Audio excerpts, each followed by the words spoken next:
Okay, this is a little bit unusual here. I'm overdubbing my voice because I made this flight and I was not recording. This is in response to a couple of viewer messages asking me how is it that I managed to fly so many damn fine, how it is I managed to make so many damn fine landings. Wireline, a viewer named Wireline wrote in to ask that in so many words. I'm paraphrasing, and my response is that, dear Wireline, you're obviously not watching all of my videos, because I don't.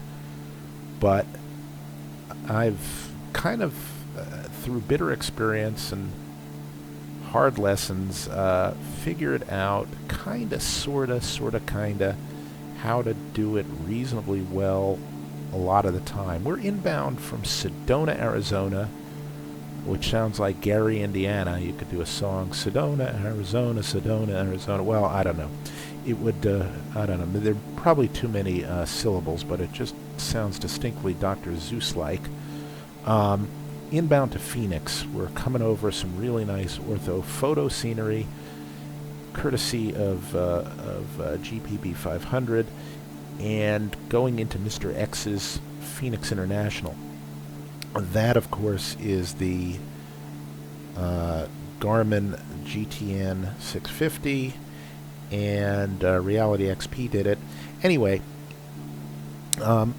I guess I could come up with a little bit of what's close to a formula as we turn final here, long final, on an LPV arrival into runway 25 left.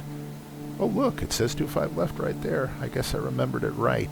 The clouds are kind of funky. They're SkyMax 3.3 something, and they're really not supposed to work at all in X-Plane 11, but they kind of sort of work. This is X-Plane 11 Beta 2. Anyway, the lessons I've learned are,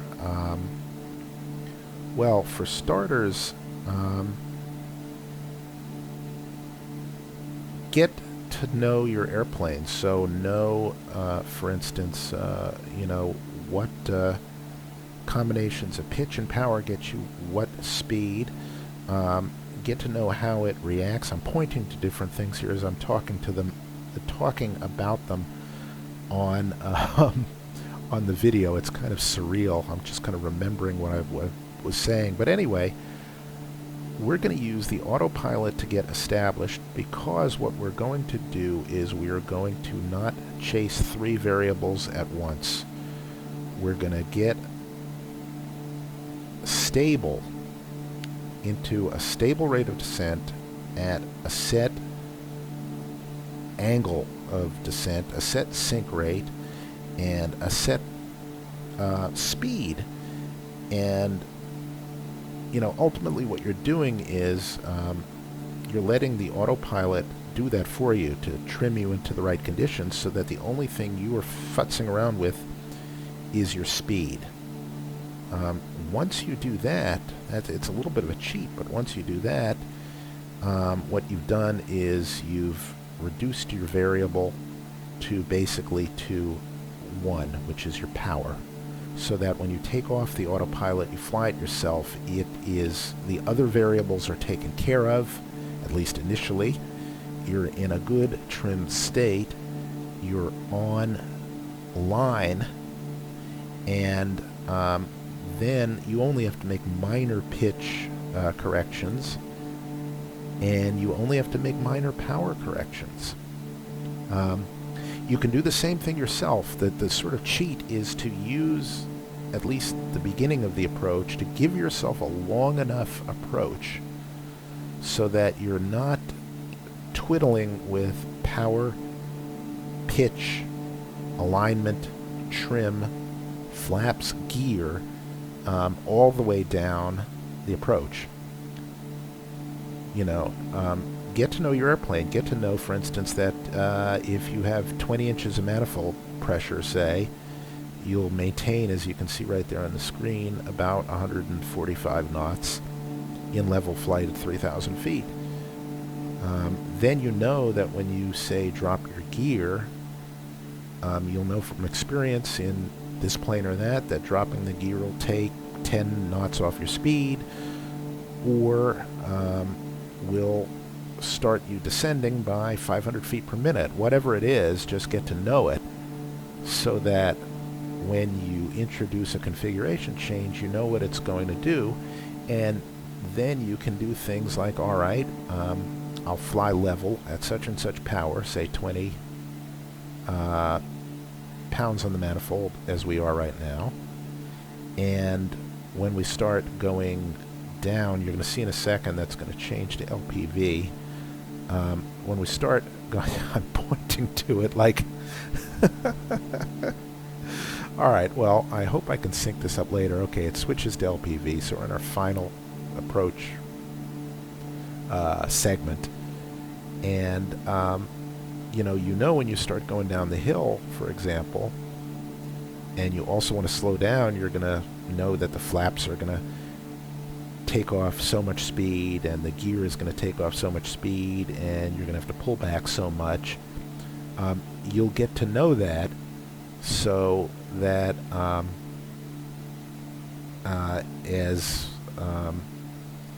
as you get to that point in an approach that you fly by hand, you know that such and such is going to happen. And I can see I'm pointing to Arizona State University or thereabouts in Tempe.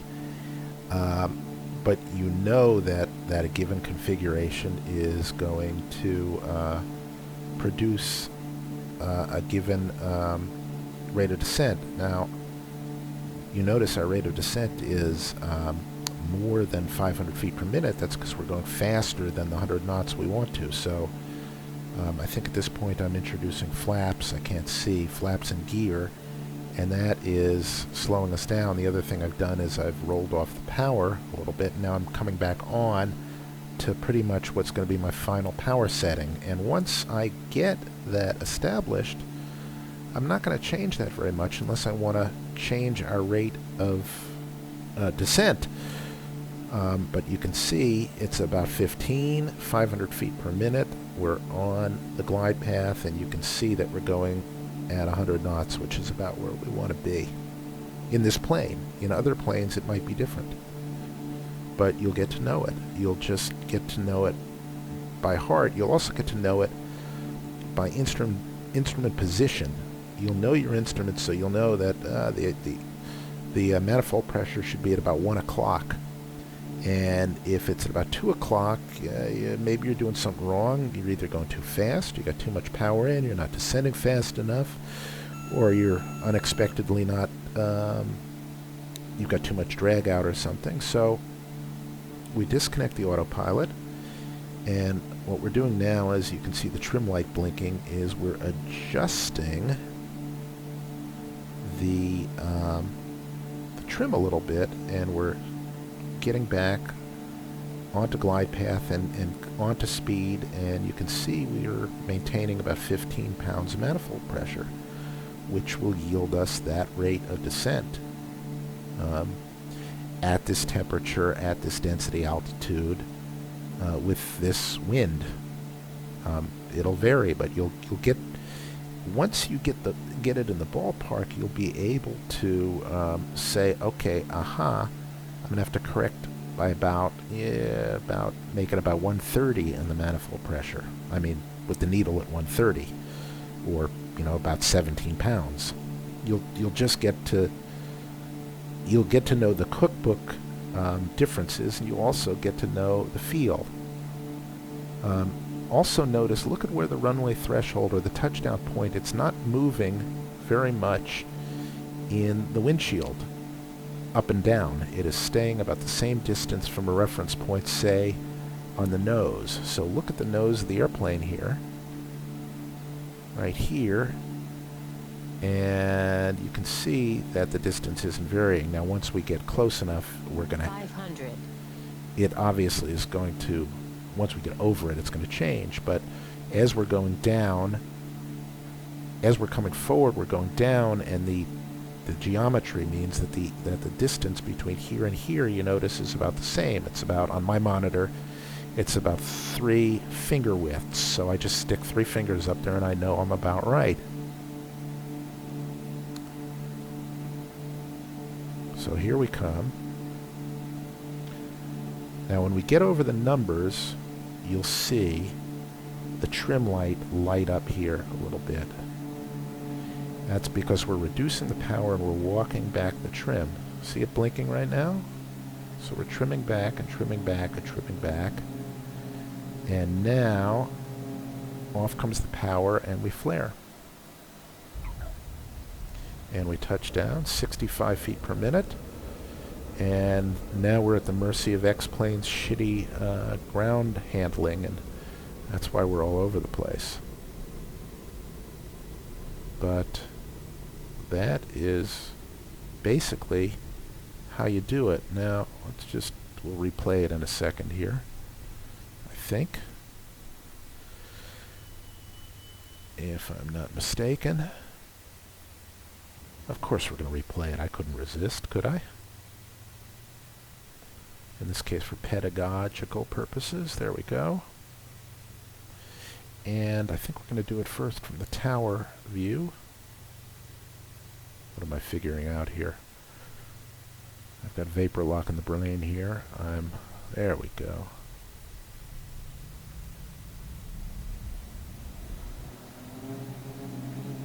All right. Wire ahead. Yeah, that... Don't sink. Don't sink. That is the Garmin. Don't sink. Pretty damn good.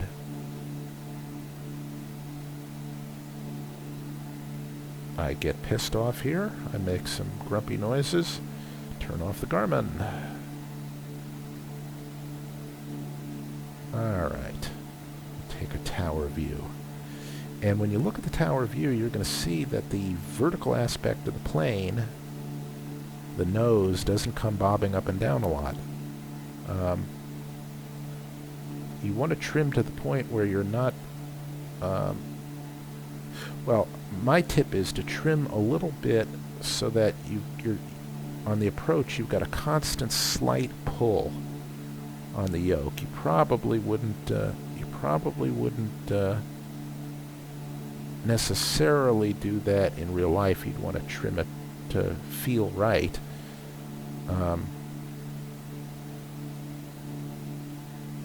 But with a joystick, if you trim it so you're not right in the middle where there's that little notch or that little bump, you won't have the problem that the problem. It's when you're stuck in the middle there and it jerks up and jerks down and jerks up and jerks down, and you start flying like a sort of like a bobbing, weaving, bobbing, like bobby weavy thing. Okay, see, I'm showing right there that the nose is not moving very much, and we walk back the trim, which is going to get us in a kind of pre-flare attitude, and then we flare right there, and all we do is pull back about 2 degrees, and there we go. Now we're going to see it about 10 more times, just so that I can show you different points and different like little tricks and things to look for. But first things first, again, just notice here that we're just not making any gigantic changes here. You can see from the controls, if you look at them in a second, they're not moving very much. The only thing that's moving is a rudder a little bit, just to maintain center line here. Okay, they're very still. Just a little bit of refinement there, just to hold the center line. And then it all goes to shit when we start rolling on the ground, which is X-plane. And the fact that there is absolutely no way with either my rudder pedals or my feet to brake in any way that's remotely graceful. So we look at Mr. X6's remarkably good freeware KPHX, and I'll show you another couple little I won't say pro tips, because the only thing I'm pro at is fake planes, but it seems to work in a fake plane, and I'm told that a lot of the advice holds for a real plane. You can figure out on a small plane when to flare when the sides of the runway basically squidge outside your field of vision. You're right at the edge of your peripheral vision when the runway seems to get impossibly wide. And that's because you're in a small plane and you're low to the ground and the runway is wide. This obviously does not work on small runways. And this does not work with big planes because you're sitting up high enough that unless you're landing on a 500-foot wide runway, that isn't going to happen. Maybe it might happen on one of those 300-foot wide monsters that some SAC bomber bases have, but so what we're going to do is we're going to look for the runway to get impossibly wide around us. The other thing is we're going to slowly transition, or seamlessly transition, I should say, in between looking at the touchdown zone and looking at the runway end, because then we're going to use the runway end to judge how far back we're going to flare. We're going to find the right position, and then we're going to hold that position, and we're not going to let it climb any more above it. We're going to use the end of the runway along with the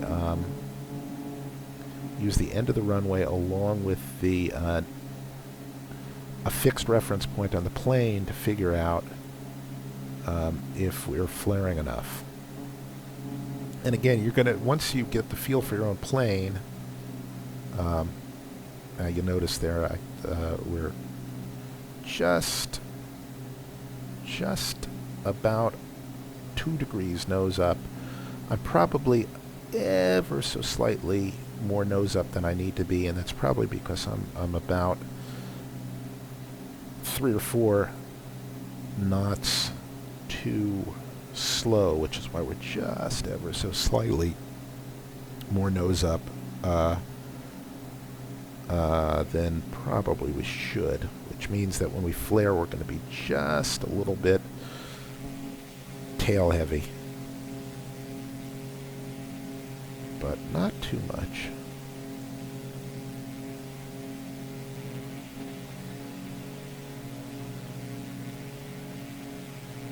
Alright, so you can see where the end of the runway is with respect to the nose of the plane. And you can see where we start trimming, bringing in just a little bit of back pressure as the speed comes down. So watch, as we get over just before the end of the runway, we start trimming, and that slowly brings us into a pre-flare position, and then boom. And now look where the nose is with respect to the end of the runway, and remember that picture. We do this one more time. And also look at the edges of the runway there, and look at how wide they get when we begin the flare, and remember that picture, because that's going to help an awful lot. Okay, no flare yet, and now. See how it's almost beyond the peripheral vision, and you see it sort of zoom by. Somebody once said the best way to do this is when you sort of see the runway, the sides of the runway sort of rush by your ears, when you sort of feel, and it's because your peripheral vision, when you sort of feel them zoot by your ears, that's how you know.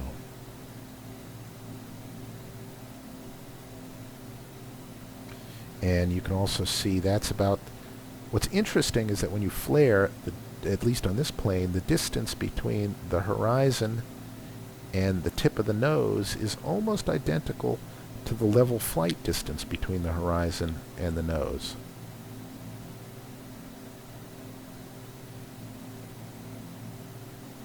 Very interesting. Alright, so again, now put all those things together.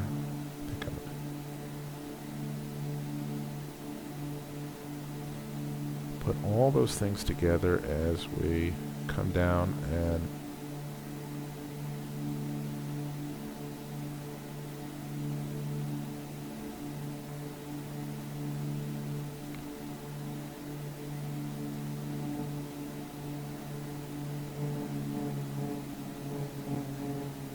again.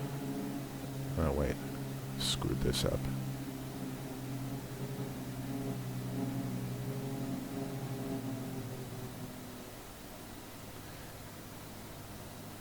Again, once you get all this stuff figured out and sort of committed to muscle memory, none of this is going to feel especially harried or fast. As a matter of fact, in a way, the arrival will kind of feel slow.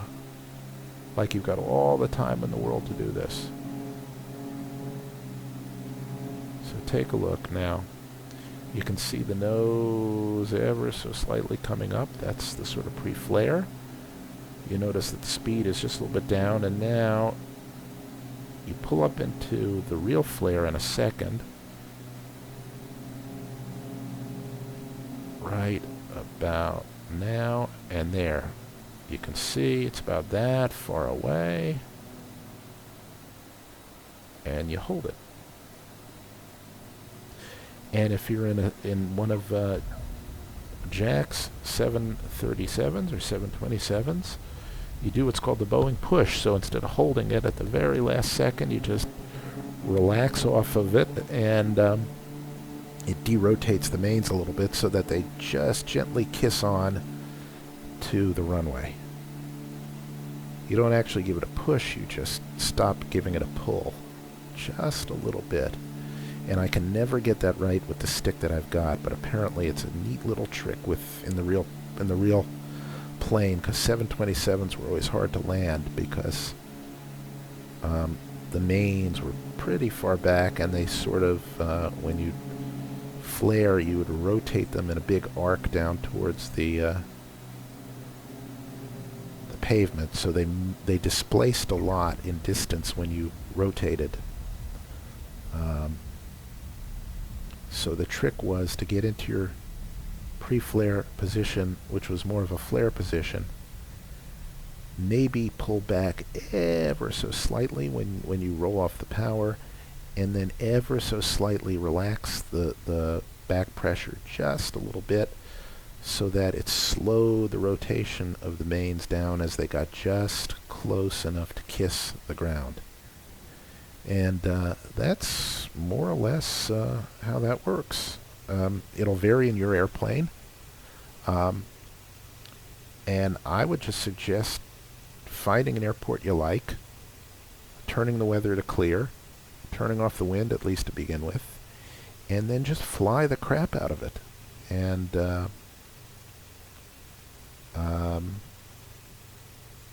enjoy yourself. Get it to the point where you're really just, you're doing it because it feels good.